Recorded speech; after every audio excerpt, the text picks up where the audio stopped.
cita-cita gue, satu hari gue buat 10.000 perak.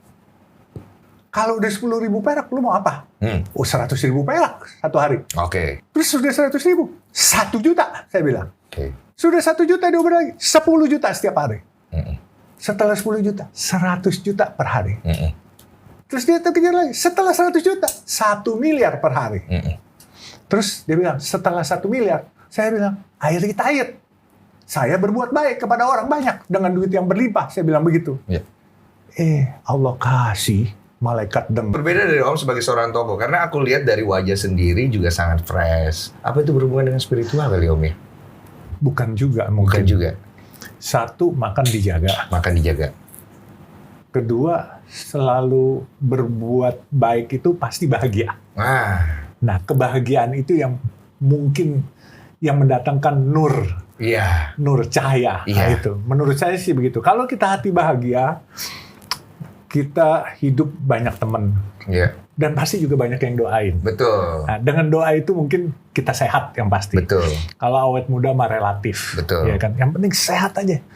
Duit banyak kalau kagak sehat nggak bisa dimanfaatin. Saya setuju banget. Ya, tapi kan? itu kan semua pasti ada asal muasalnya Om. Karena waktu kita muda kan nggak berpikir ke sana dulu. Apa Om udah dulu pas muda gitu? Enggak, saya muda nggak berpikir seperti gitu. Teman-teman saya mengatakan, uang yang didapat hari ini harus dihabiskan hari ini. Karena besok kita belum tentu hidup katanya. Saya bilang, kalau lu nggak hidup, lu mungkin lu mati. Tapi kalau setengah mati bagaimana? Iya. Siapa yang ngobatin? Iya. Gitu. Dia bilang, wah nggak bisa katanya. Saya bilang, enggak, saya filosofinya beda. Saya bilang, buat saya, kalau besok mati ya sudah. Tapi kalau besok belum mati kan kita nggak tahu mati. Bener. Yang pasti kita udah hidup dulu. Kita belum mati, belum pernah mati kan. Hidup udah pernah nih, sedang menjalani. Saya bilang, saya harus cari duit dulu. Buat pegangan buat ke depan. Kalau nggak mati gimana? Nah, kalau sakit aja kita masih perlu duit. Nggak ada kan dokter yang gratis. Betul. Kecuali sekarang ada BPJS gitu kan. Tentu Sekarang. Kalau zaman dulu kan nggak ada. Iya, tapi kan kita nggak tahu juga BPJS akan berlaku sampai kapan. Nah, apakah BPJS bisa dapat prioritas? Iya. Iya kan? Iya. Kita harus ngantri. Iya. Antrian mungkin yang ke-10, ke-20 gitu. Iya. Nah, kalau kita sakit kan maunya cepat sembuh. Bener. Sakit itu buset, perut Betul. sakit aja mules-mules aja kita kagak enak rasanya. Betul. Om pernah sakit parah dulu? Enggak. Sakit parah ya, alhamdulillah sih menurut saya sih sakit parah sampai di rumah sakit paling ya sakit-sakit yang operasi kecil lah. Iya, belum sampai ada parah banget ibaratnya, jangan lah ya ibaratnya Belum. kayak Tapi gitu. dulu saya setiap hari makan obat sakit kepala. Setiap Kenapa? hari. Karena kepala saya sakit terus. Waktu saya SMP, SMA sampai sudah dagang pun saya sakit kepala. Kayak setengah kepala atau full kepala? Full kepala. Kenapa? Makanya nggak ngerti. Dulu saya perokok. Saya ngopi. Mungkin juga dari itu. Mungkin juga. Tapi seiring berjalannya waktu, setelah lepas rokok, lepas kopi, makan mulai sehat, kemudian saya mulai menjalankan puasa dengan baik, hilang tuh semua. Sakit mah juga hilang. Nggak kelihatan lo usia lo. Tadi kalau ngobrolin usia, Om, nggak kelihatan sama sekali. Alhamdulillah. Banyak saya ketemu orang-orang dengan usia yang udah cukup, lumayan ya. Ini loh wajahnya tuh cerah gitu loh, cerah banget. Om, saya pengen ngangkat sedikit. Om dulu waktu pas muda, jualan apa tuh macem-macem. Es mambo, kacang goreng. Iya, di Jakarta. Iya, mimpi pengen jadi tukang parkir. Tukang parkir. Karena kalau saya liwat pergi sekolah, saya sekolah di pintu air. Rumah saya di Krekot Bunder. Jadi kalau saya liwat itu liwat di belakang Metro Pasar Baru. Nah, di belakang Metro Pasar Baru itu banyak teman-teman saya kerja parkir. Teman-teman main tuh dia parkir. Terus saya bilang, lu dapat berapa duit kalau seharian? Dapat 10.000 sampai 15.000. Hari itu satu mangkok bakmi cuman 300 perak. Jadi saya bilang 33 mangkok, men. Satu hari saya paling makan cuma satu hari 2 mangkok sama sarapan 1. Anggap deh 3, masih ada lebih 30. Banyak disimpan. Waduh, saya bilang bisa nyimpen banyak. Mimpinya itu doang. Aneh-aneh. Usia berapa? Itu 15 tahun. Usia 15 tahun bermimpi jadi tukang parkir. Yes. Jual-jual gorengan, jual es mambo. Yes. Berarti background perekonomian bukan orang kaya. Saya bukan orang kaya. Ibu bapak saya guru, dosen bapak saya. Ibu saya guru. Tapi ya belakangan saya melihat gini, uang jajan saya kan terbatas. sebagai anak sekolah kepengen jajan kan banyak gitu. Ada yang beli permen karet, ada yang beli es waktu itu, es lilin tuh kan. Terus kita jajan mungkin seminggu kumpulin duit jajan baru bisa beli es lilin atau permen karet. Gimana cara menyiasatinya? Teman-teman dia bilang, ibu saya ada dagangan es mambu sama itu. Mau nggak kamu bantu dagang? Mau, saya bilang. Bawa bantu. Saya kalau pulang sekolah jam 12 langsung makan di rumah jam 1 saya udah jalan tuh bawa termos sama bawa asongan. Asongan itu papan sepotong di sini di kotak. Itu kacang goreng dimasukin, kacang tanah digoreng, dimasukin di plastik satu-satu. Terus dilemnya pakai lilin. Pakai lilin. Zaman dulu pakai lilin karena ada pencet gitu kan. Pakai lilin. Pakai lilin. Tret. Nah, yang lucu kami berlima teman-teman. Dagangan ambil buat bawa pulang setor ke juragan misalnya 100 perak hari itu. Jadi saya bawa pulang 100 perak tuh saya dapat untung 10 perak dari juragan. Juragannya mamanya teman saya tuh. Atau bapaknya teman saya juga. Nah saya selalu bawa pulang 120 perak. Mereka bilang, lu gimana caranya 120 perak? Itu orang beli, duitnya dikembaliin nggak mau. Misalnya beli 5 perak barang. Duitnya 10 perak. Dilebihin. Udah, ambil deh katanya. Kayak tip. Kayak orang sedekah lah buat saya. Karena saya jualannya di Masjid Istiqlal. Itu kepintaran atau emang nggak sengaja? Nggak sengaja. Bukan kepintaran. Itu orang bilang hoki. Kalau di Islam bilang barokah. Itu. Jadi makanya mungkin teman-teman saya Muslim dulu, saya belum Muslim waktu itu. Dulu belum Muslim berarti? Belum Muslim. Jadi mungkin nih. saya kecil-kecil itu, dia bilang, lucu nih, ada anak Chinese, mata sipit, kulit putih, dagang pula. Jarang kan Chinese dagang waktu itu. Jarang banget. Makanya dia bilang, mungkin dia kesian lihat saya iba.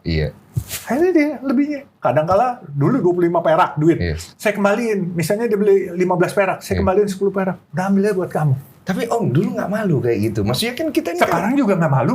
Iya sekarang nggak malu. Sekarang nggak malu. Pertanyaannya banyak orang malu loh. Malu. Dia jadi ini malu, jadi itu malu. Mereka mau ngerjain bukan karena mereka itu berpikirnya kayak Om, tapi lebih kepada mereka nggak punya duit buat makan. Jadi kalau misalnya nggak dikerjain, ya kalau boleh jangan karena malu, malu gitu kan. Makanya orang lebih memilih cara cepat untuk menjadi kaya daripada cara yang benar, cara yang halal, tapi malu. Gimana Om? Ada filosofi saya, gengsi makan biaya. Kalau ini gengsi akhirnya tidak punya biaya kalau malu. Benar kan? Gengsi itu makan biaya. Jadi buat apa kita malu-malu atau gengsi? Selama kita nggak mencuri, selama kita nggak menipu, kenapa harus malu? Halal-halal aja, sah-sah saja. Dan itu orang tua saya nggak tahu loh saya dagang itu. Iya, tapi pemikirannya datang dari mana Om? Dari kepengen jajan lebih, mau kepengen beli permen karet, dulu kepengen beli setip yang wangi, tahu kan? Semua anak kecil kan kayak begitu. Iya. Cuma kan Om pemikirannya termasuk sangat lurus banget. Maksudnya ya gue nggak mau berpikir macam-macam deh. Pokoknya gue pengen ini, ya udah gue cari jalan. Udah nggak berpikir, aduh malu gengsi sama teman-teman segala macam. Itu rasa malu belum ada karena umur 15 belum kepengen seneng sama gadis gitu. Kalau seneng sama gadis mungkin kita malu gengsi. Waktu itu gadis juga belum tentu ada yang mau sama gue gitu. Gue keluarga susah, keluarga kagak punya. Terus udah gitu, saya dulu waktu kecil gemuk saya. Gemuk, gede saya. Jadi boleh bilang oversize lah, overweight. Mungkin saya juga minder juga waktu itu. Minder apa sih dulu? Kalau kita lihat Om sekarang ya, pasti kita ngelihat, aduh enak banget nih jadi bapak nih, Bapak Yusuf Hamka nih, ya kan? Semuanya enak. Tapi orang pasti nggak tahu kalau Pak Yusuf Hamka dulu pas mudanya pasti punya hal-hal yang, aduh gue minder nih, aduh gimana nih? Apa aja sih Om dulu? Itu sampai saya saking mindernya ya. Saya ada naksir dulu, ya, teman sekolah. Berarti dulu. Cewek dia. Cewek ya. Terus kami ikut tur sekolah kan. Pagi-pagi. Itu umur 13 tuh kalau nggak salah masih SMP tuh. Ikut tur sekolah. Kami berangkat ke Sangga Buana. Situ. Itu kita naksir cewek. Tahu-tahu ceweknya duduk di depan kita. Kita mau ngarepinnya duduk sama kita kan di bus tuh ya. Terus duduk depan kita. Udah nih. Udah, waktu pulang, dia duduk sama temen cowok saya gitu. Terus gandeng-gandeng, sedih kali sih bilang. Loh, gue kagak dipilih, yang dipilih itu. Karena dia langsing, slim, kita kan gemuk, gede Iya. gitu kan. Saya bilang, emang saya nggak boleh punya pacar muda-muda kali. Ya udahlah, saya pikir, ngapain sih? Ya mimpinya ya, kepengen jadi orang kaya, mimpi waktu kecil. Itu berasal dari Karena kekecewaan, saya terus berpikir, kayaknya mungkin gua nggak boleh punya cewek dulu kali. Gua harus jadi orang kaya dulu kali. Sebab kan dulu kalau bilang, lu kalau banyak duit, apa juga lu bisa beli. Betul. Termasuk pacar yang cantik atau apa Cewek kan datang. gitu. Cewek yang datang kan gitu. Ya saya hoki juga sih. Dapat istri, selain cantik, baik, sederhana, dan hemat. Nah itu sebenarnya juga nggak milih. Jangan ke situ dulu kita. Jangan ke situ dulu ya. Ini kan udah jelas nih. Berarti dari banyaknya kekecewaan Om berasalkan dari backgroundnya, ya kan? Tapi Om mengambil jalan, saya nggak boleh malu. Kalau mau maju nggak boleh malu. Betul. Makan tuh gengsi perlu banyak biaya, iya kan? Ya. Ini udah bagus nih Om. Berarti kan dari situ Om melakukan sesuatu untuk merubah kehidupan Om sendiri pastinya dari background awal. Betul. Apa tindakan yang Om akhirnya lakukan saat itu? Gini, dulu itu saya di daerah Pasar Baru itu kan dekat Gang Kelenci, Iya tahu tuh. dekat Siliwangi. Iya. Itu mainnya di Siliwangi, Pasar Baru, Gang Kelenci. Mm-mm. Jadi kita ya hari-hari bergaul dengan teman-teman mereka dan bahkan ada satu orang Ambon dari Siliwangi itu menjadi pelatih tinju saya. Oke. Jadi dulu mula-mula kepengen jadi petinju, pemain taekwondo apa. Saya latihan semuanya. Wah, jadi orang kaya nanti bisa jadi ini tukang pukul hebat kali atau apa. Terus saya rasa kok nggak pas nih tukang pukul. Terus mimpinya ntar kalau bisa silat, bisa apa semua, bela diri bisa jadi pemain film kali. Iya, iya. Duitnya bisa gede katanya. Iya. Tapi Tuhan kagak kasih juga. Nggak juga. dikasih. Gitu. Dulu Berarti banyak kegagalan ya? banyak kegagalan. Banyak Saya kegagalan. dulu tinju amatir. Saya pernah bertanding di Monas dulu, masih zaman Sempet Kim tanding? Agogo. Iya, tanding. Cuman saya bilang, setelah tanding pulang, seri, draw, bonyok muka. Waduh, terus udah bonyok, sakitnya bisa 2 minggu. 2 minggu, Waduh, iya. kadang kala rusuk sakit. Aduh, saya bilang, ini bukan bidang saya nih. Iya. Tuhan nggak kasih juga. Akhirnya saya ke toko buku di Pasar Baru. Oke. Toko buku Tropen. Yang saya cari, saya juga bingung. Selain buku komik, biasa saya cari kalau Ya. pagi. Kalau sore, pulang sekolah, saya cari buku bagaimana jadi orang sukses. Oke. Ya, buku jadi orang kaya, belajarnya bagaimana. Dan kami nggak bisa beli. Iya. Kita duduk di lantai, kita baca buku. Ada yang udah dibuka. Ini Biasanya udah kan, dibuka. iya, plastiknya udah dibuka. Kita duduk. Dulu Iya. nama toko bukunya toko buku Tropen. Iya. Ya, kan, Saya tahu saya tahu. kan? Biasanya Dekat duduk di Pasar Baru. bawah, Duduk di bawah. baca-baca. Iya, belum Iya. ada Gramedia, belum. Iya. Jadi saya baca. Terus saya bilang bagaimana sih cara orang sukses.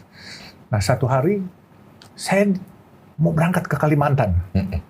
Kalimantan Ini Tengah. udah umur berapa nih? 17. 17, oke. 17.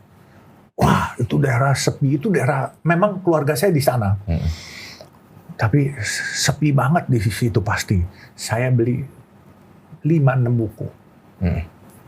Bagaimana jadi orang sukses, bagaimana jadi orang kaya, itu buku-buku.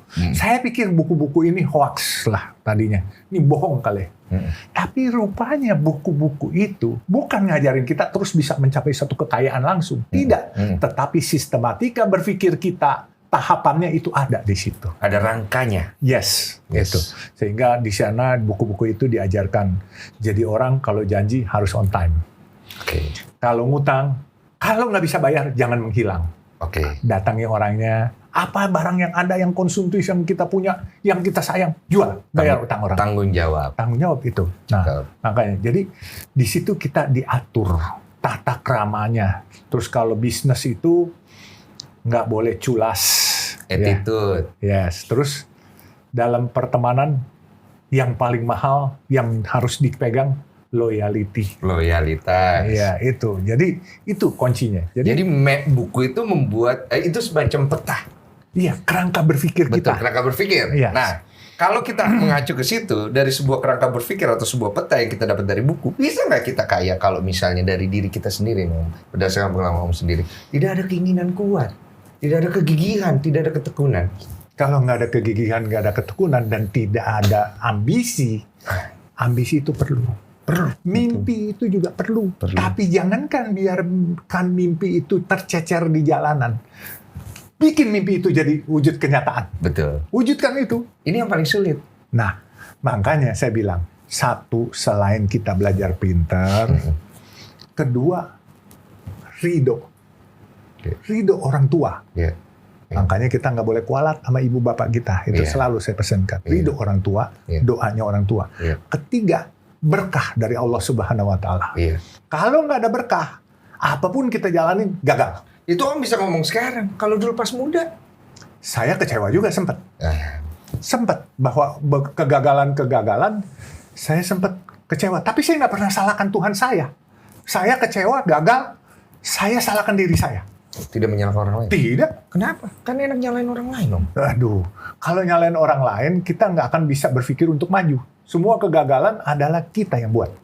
Kesuksesan juga kita yang ciptakan. Betul. Kalau nggak jalan. Itu berarti kan kita bertanggung jawab terhadap diri sendiri sepenuhnya. Saya banyak orang kan sekarang ini, daripada gue yang kena, mendingan gue tunjuk kiri, tunjuk kanan, tunjuk depan, tunjuk belakang. Akhirnya terciptalah ilmu politik. Mulai kita tunjuk-tunjuk nih, mulai kita berstrategi. Tapi akhirnya kitanya nggak maju. Iya, kitanya nggak maju. Bener, begitu kita main tunjuk, ada orang bilang, enak nggak enak meledak di perut, jangan meledak di mulut.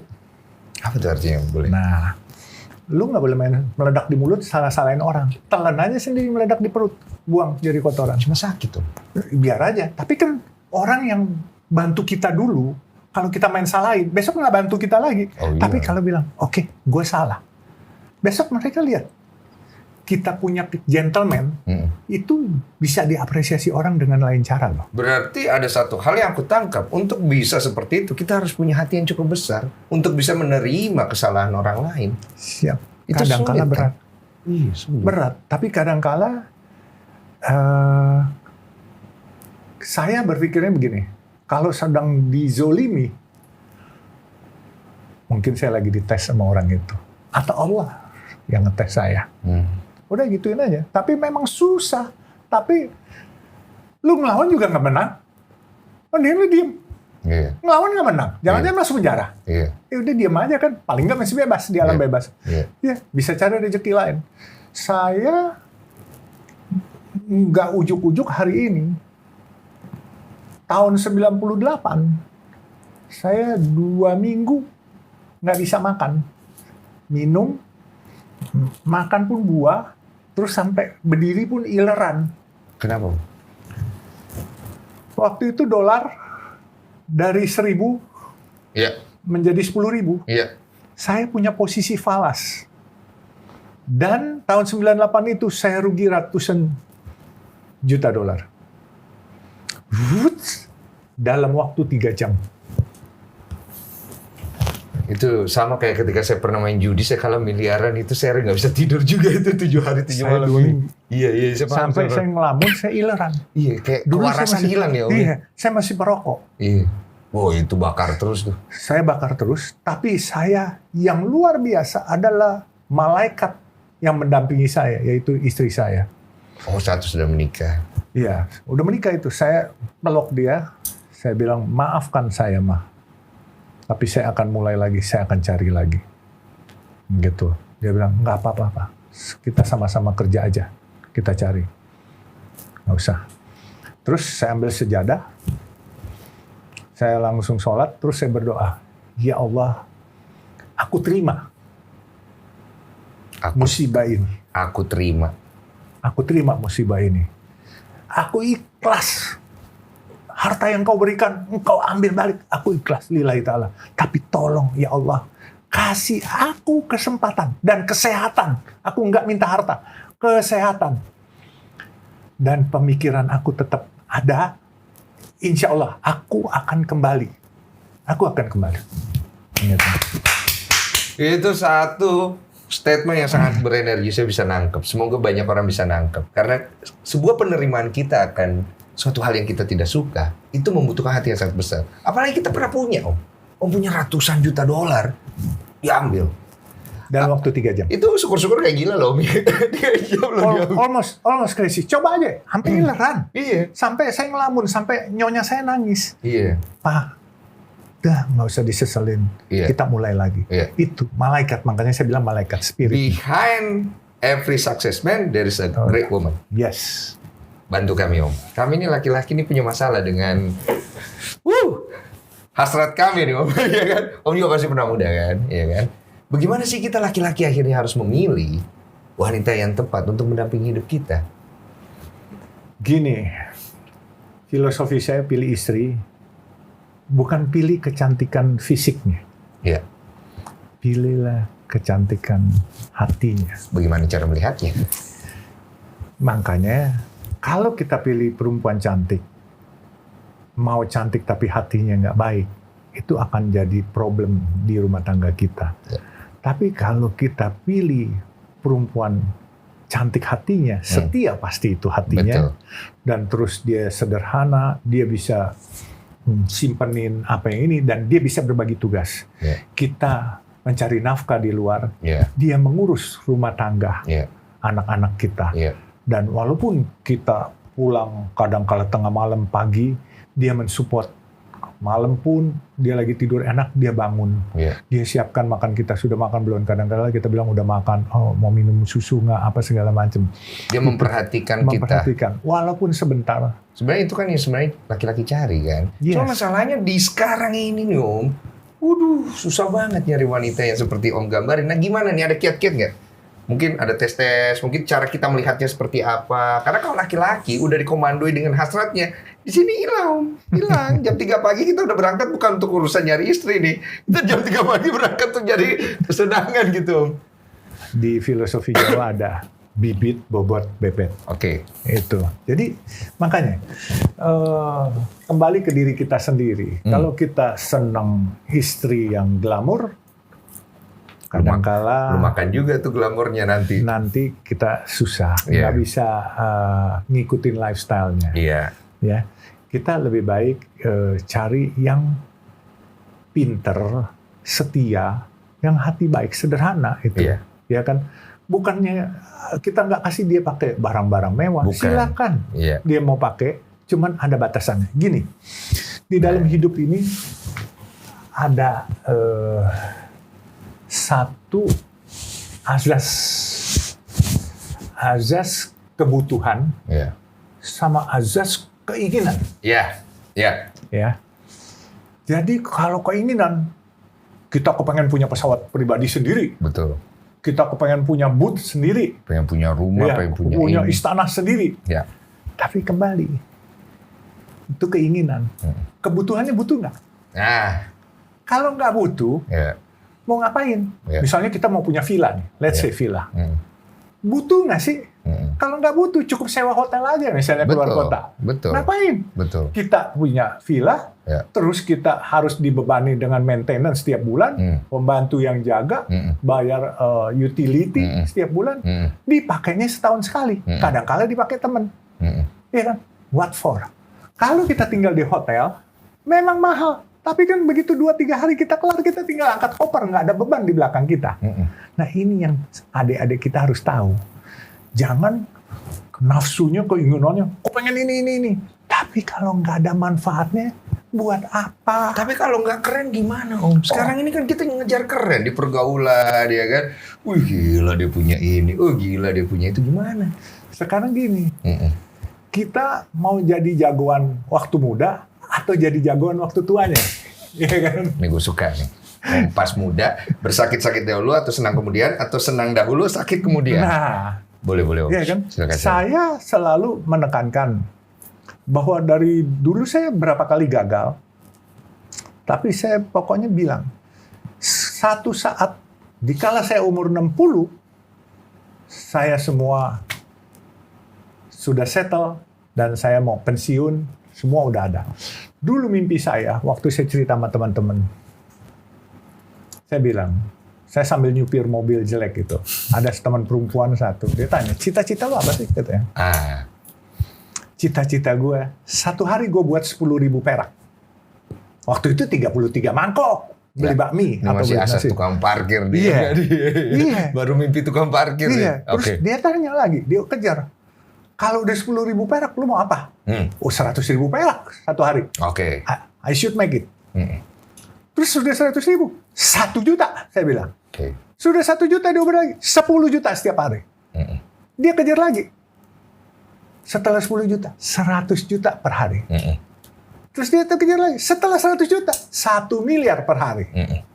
Terus dia bilang, setelah 1 miliar, berarti kalau 365 hari, 1 tahun saya 365 miliar. Kan? Betul. Dia tanya itu. Saya bilang, I retired. Saya berbuat baik kepada orang banyak dengan duit yang berlimpah. Saya bilang begitu. Ya. Allah kasih, malaikat dengar, more than that, I can make it, and I cannot stop it. Itu yang menjadi salah satu asas yang akhirnya sekarang Om memiliki mimpi untuk membangun 1000 masjid. Yes, itulah. Berarti kata-kata Om tepati. Yes. Berarti sesuatu hal yang kita inginkan, yang kita mimpikan, yang kita ucapkan harus berasal dari hati.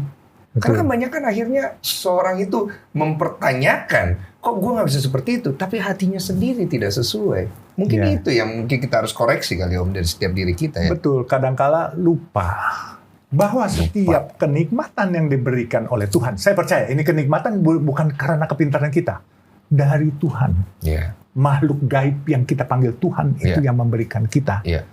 Karena apa? Kalau mau kenikmatan begini, saya sekolah nggak tinggi, bos. Benar-benar saya sekolah nggak tinggi. Saya anak jalanan. Saya petarung jalanan. Tapi Allah kasih, alhamdulillah, saya bisa memperkerjakan profesor-profesor di tempat saya, gitu kan. Ada yang bilang orang yang paling pintar adalah orang yang mempekerjakan orang pintar dan tidak perlu pintar untuk melakukan hal seperti itu. Yes, maybe. Tapi mungkin hanya perlu sebuah keikhlasan dari hati dan niat yang pastinya yang dijalani. Nah, aku melihat Om berhasil menjalani semua niat itu dengan baik. Tapi aku pengen tahu banget nih titik spiritualnya ketika Om masuk ke Islam, Om. Apa sih? Itu yang menarik loh, Om. Sebelum saya masuk kepada sesi yang kenapa saya masuk Islam, saya ceritakan juga. Iya.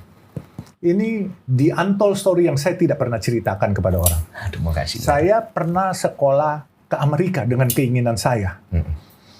Waktu itu ayah saya tidak setuju, ibu saya tidak setuju. Boleh Itu tahu umur kenapa? 17. Boleh tahu kenapa itu? Satu, karena memang tidak ada saudara di sana. Oh iya, lebih Kedua, kekhawatiran. saya di sini nakal. Oke. Takutnya. Street fighter saya. Setiap seminggu itu masih 2 kali saya berkelahi sama orang di sekolah. Jadi ayah saya khawatir sana. Tapi saya janji sama ayah saya, kasih saya kesempatan.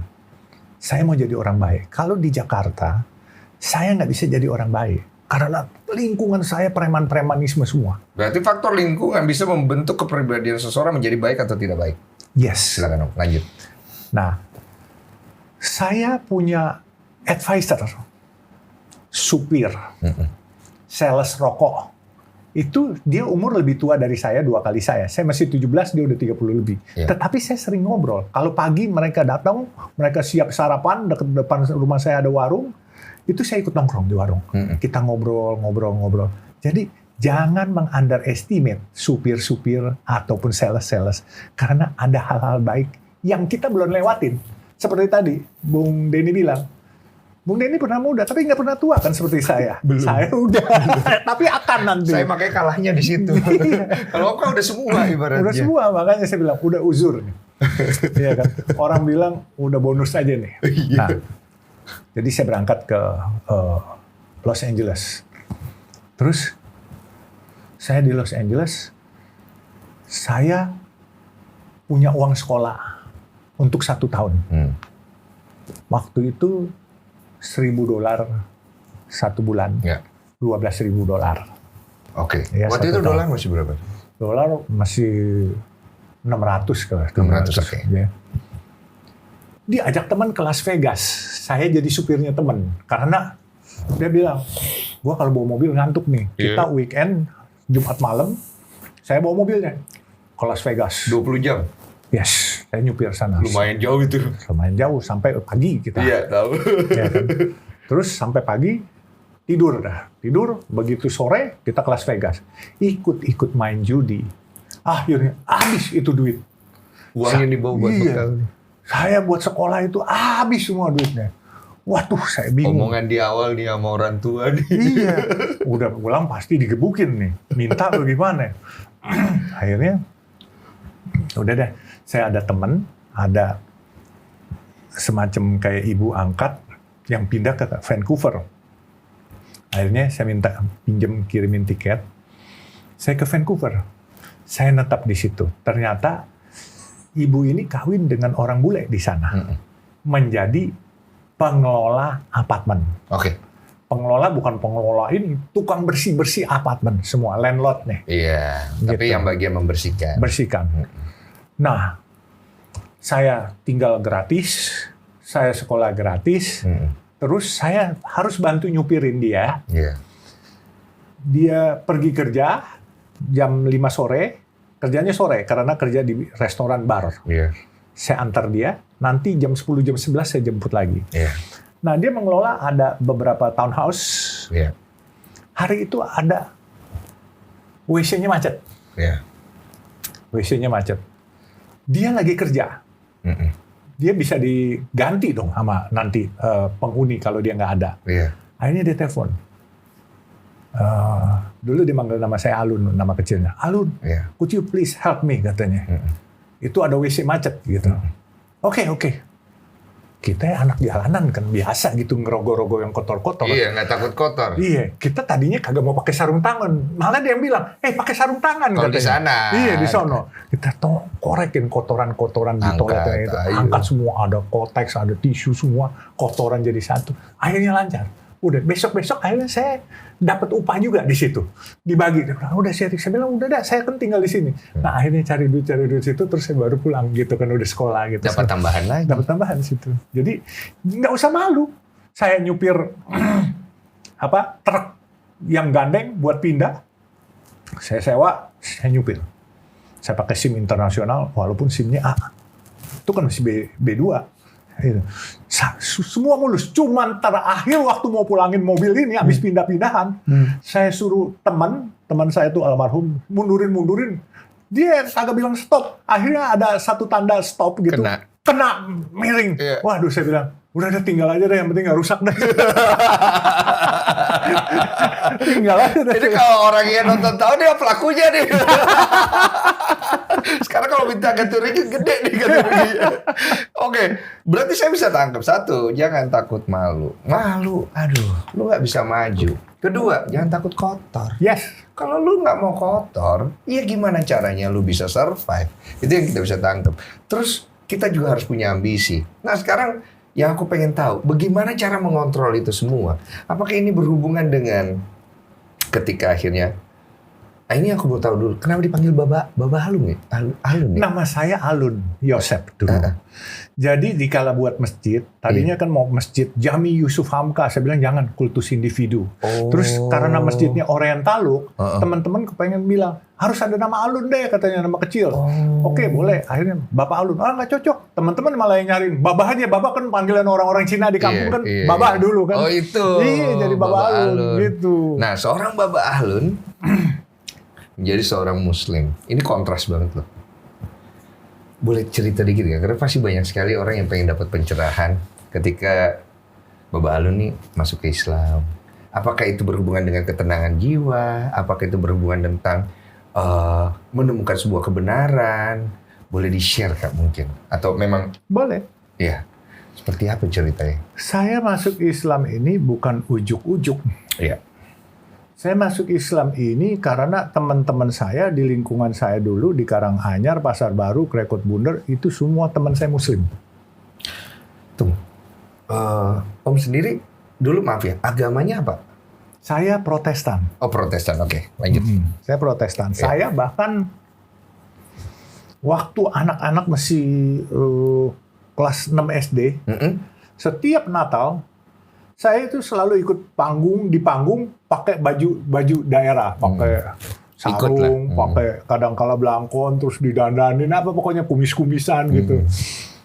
Nah, jadi saya ini aktivis dulu waktu mudanya. Iya. Tapi saya nggak mendapatkan sesuatu yang nyaman buat saya. Iya. Saya juga nggak ngerti. Tetapi waktu saya lihat teman-teman saya, kalau pagi saya mau pergi atau sore habis main gitu, ibu bapaknya bilang sholat dulu. Terus pagi kalau mau olahraga, jangan berangkat dulu, subuh dulu katanya. Terus rasa ingin tahu. Nah, kemudian saya ingin tahu, saya belajar, bukannya cuma dapat hidayah, Nyari sendiri. nyari sendiri dulu. Apa? Nah, kemudian saya berasa, oh iya, this is the time. Terus saya pergi hitan. Hitan di Samarinda, umur 17. Sunat. Disunat. Yang lucu waktu disunat, itu bukannya di kiai, tapi di dokter. Oke. Saya ke dokter sama teman-teman, sunat. Nah, anak Samarinda kan, Iya. kan itu daerah basisnya Muslim itu, Iya. baik orang Bugis, orang Banjar di situ semua. Semua di situ. Akhirnya rupanya dibius saya. Oke. Rupanya biusnya belum penuh, bos. Iya. Waktu dia gunting, saya teriak. Pakai gunting tuh, wow! Saya bilang gitu, oh belum nih katanya biusnya katanya. Jadi gilu ya. Udah cerita gue yang gilu. Berasa gitu. Iya. Terus dia bilang, tunggu deh 10 menit lagi. Tunggu 10 menit lagi, dia coba tarik. Oh udah, langsung. Keras saya dengan bunyinya. Iya. Udah di hitan, selesai, pulang. Ini udah sunat nih. Udah pulang. Pulang kan masih pakai sarung, nggak Iya. bisa pakai celana kan. Iya. Saya di rumah kan nggak bilang sama ibu bapak saya. Iya. Bapak saya di Jakarta, ibu saya di Samarinda. Ada kakak saya. Kakak saya ngelihat saya jalan pakai sarung, kan kalau orang habis sunatan itu kan biasanya kalau di sini suka pakai sarung, pakai sabuk kelapa supaya nggak Iya, nempel itu iya, kan. Kalau dulu saya kan nggak ada sabuk kelapa, kagak bisa langsung pakai celana dalam, yang penting diperban gitu Iya. kan. Tapi jalan kan juga ngilu-ngilu susah. Iya. Akhirnya jalannya ngengkang. Kakak saya ngadu ke ibu saya, itu si Alun jalannya ngengkang, jangan-jangan kena penyakit kotor katanya. Gitu. Dimarahin lah saya sama ibu saya. Lu kena penyakit kotor lu. Katanya udah main ambil itu aja kemoceng. Iya. Kemoceng. Tahu kan kemoceng? Bulu ayam. Itu sakit. Iya, serotannya mau Rotannya sabut saya. Saya bilang, enggak mama, saya enggak. Kenapa lu begini-begini? Saya disunat, saya mau masuk Islam. Oh, lu mau masuk Islam? Ya udah, jadi Islam yang baik dah. Dia bilang, lu mau masuk aja. Itu saya kaget. Saya juga kaget. Saya pikir saya ditolak sama ibu saya. Wow. Jadi terus saya mikir, oh ibu saya support ya, gitu. Terus saya coba kongko sama ibu saya. Ntar kalau masuk Islam, papa marah nggak? Ntar mama yang tanyain, katanya.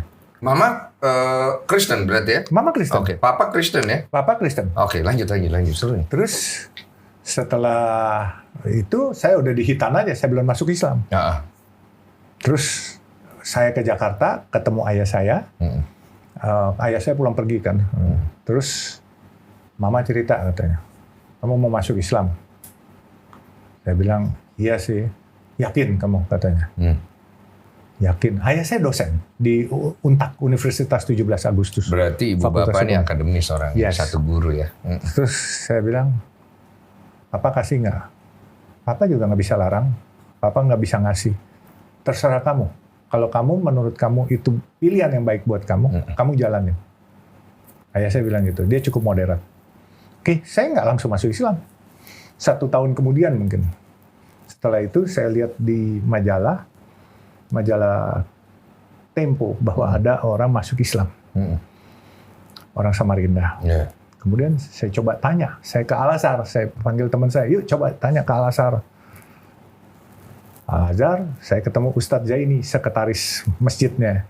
Tahu-tahu saya langsung dibawa ke sebelah, ke rumah di Jalan Raden Patah 3 nomor 1, rumahnya almarhum Buya Hamka. Gila. Ya, Iya. kan? Iya. Saya dibawa ke sana, saya bilang ketemu siapa? Ketemu Profesor Hamka. Saya juga nggak tahu siapa beliau. Profesor Dr. Hamka. Buya Hamka. Iya. Nah ini nih asik nih. Akhirnya dibawa ke sana. Iya. Saya bilang, ditanya, nah mau apa? Saya mau masuk Islam. Yakin kamu mau masuk Islam? Yakin, saya bilang. Tapi saya mau tahu dulu syaratnya apa. Syaratnya 2 kalimat syahadat. Katanya. Bacanya apa sih 2 kalimat syahadat? Asyhadu alla ilaha illallah wa asyhadu anna Muhammadar Rasulullah. Gampang dong, saya bilang. Tapi saya masih baca teks dong, saya bilang gitu. Kalau nggak bisa. Nggak apa-apa, katanya. Ikutin saya aja, katanya. Ini sama Buya Hamka. Buya Hamka nih. Oke. Terus saya bilang, ya udah, saya hafalin dulu ya. Besok saya kembali lagi. Nggak boleh, nak, katanya. Kamu harus hari ini. Loh, Buya, kok maksa? Saya bilang, maaf nih. Saya bukan maksa, nak. Kamu harus ngerti. Barang siapa didatangi, orang mau masuk Islam, terus saya tunda sampai berapa hari, misalnya dia pulang, dia kenapa-napa, kecelakaan, terus dia meninggal, dalam arti kata non-muslim, kalau bahasa kerennya selalu yang didengungkan di sini, dalam arti mati kafir, itu yang dosa Buya Hamka. Oh, menurut Buya Hamka, siap. Oh, saya kaget.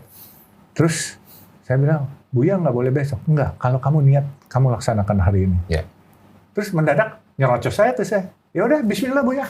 Saya bilang, langsung disalamin tangan saya, suruh ikutin 2 kalimat syahadat, asyhadu alla ilaha illallah wa asyhadu anna muhammadar rasulullah. Kamu sudah muslim. Sah. Dia bilang. Dia saya bikin surat pengislaman. Dia kasih surat pengislaman. Itu umur berapa? 24 tahun. 24 tahun. Itu udah menikah? Waktu itu atau belum? Belum. Baru mau menikah. Baru mau menikah. Tapi sudah dengan pasangan yang sekarang mendampingi. Pasangan waktu itu? Umur tahun 78 saya jalan dengan pasangan saya. Iya.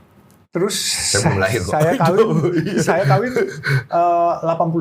Iya. Saya kawin 81. Iya. Jadi waktu pasangan saya masih pacaran, saya sempat ditangkap di Kalimantan Tengah. Ditahan saya. Karena? Saya melaporkan ada kecurian kayu di tempat saya kerja. Oke.